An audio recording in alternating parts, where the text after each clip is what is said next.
Welcome back to another exhibit pack update, where we are ending the month of March. As you may know, February and March is considered the breeding season for Minnesotan wolves and a period of heightened activity in the winter.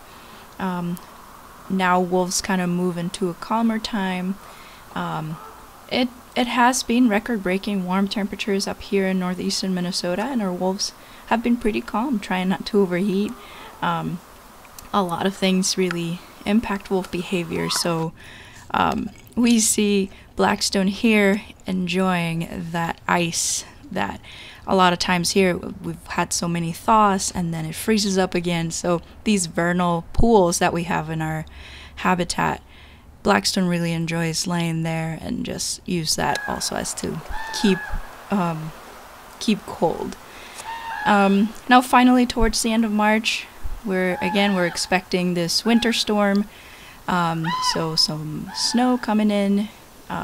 Our wolves still have their full winter coat. We've seen very little shedding, so they're still fully prepared for what's coming. Some more snow. Here we see Grayson. He's doing a little bit of a stalk, and this was because there was a squirrel up in this tree. This all turned, the attention of all wolves, and it kind of turned into a greeting time between Grayson, Blackstone, and Kaz. And again, you can see that Kaz and Blackstone, which are turning 2 here pretty soon in April 6th, they still, acting pretty submissive, doing a lot of appeasement behaviors to Grayson. And Grayson increasing in confidence. You can see that high T1 tail, and both, Cass mostly, very, very submissive, a very tucked tail, and he tends to pretty easily kind of roll on his back and submit to Grayson. They still kind of see him as that leader, and with his increased confidence, we're watching really, really closely on what that means for the pack. We've been monitoring Axel's overall physical and behavioral activity, his scat condition. In consultation with our vet, we paused his sebaceous adenitis treatment for a couple weeks to see how that was potentially affecting him, and since then we've definitely seen some well-formed, more normal-looking scats. He's engaging in more pack activity, eating well, and guarding food from others. So those are certainly very good indicators for us that, he's acting like a wolf that we want to see here in our pack. But we see how that impacts also Grayson's behavior. He doesn't have necessarily Axel. He didn't have him as domineering as he usually is, so that's also part of that increased confidence in Grayson, we believe. Here we see another type of greeting time between Rika, Grayson, Blackstone, and Kaz. Blackstone comes in with this hide on his mouth, pretty ears back, kind of showing everyone what he has. It almost looks like he's kind of offering that, but it almost seems like kind of an invite, like, look at what I have, look at what I brought.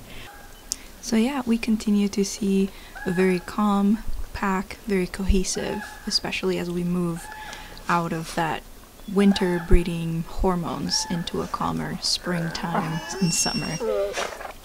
And other important updates: Lori's retirement is early next month, this April, and I just want to take a moment to acknowledge that she has been the foundation of our wolf care program. While Dave Meach was working on founding the International Wolf Center as an educational facility, Lori was the one who made the management of our ambassadors possible. Lori dedicated her life to making sure that the wolves were well taken care of in a way that it takes into account their physical and behavioral health, and that we all maintained a respectful relationship with the ambassadors, giving them the best life that we can. And I really like this picture because it reflects that dedication from the very beginning. This was before we had any security or extra fencing, so she would camp out right there by the fence with her dog Maggie, who was also crucial to wolf care management as well, and the wolves on the other side of the fence, just to make sure everyone was okay. And it also shows how far we've come as a facility. Our enclosures and habitat for the wolves have significantly improved, all for them to have the best life we can give them. And she's been a huge part in designing a good home for our ambassadors. There's many trees that she's planted throughout the years, and I think we see the result of that hard work.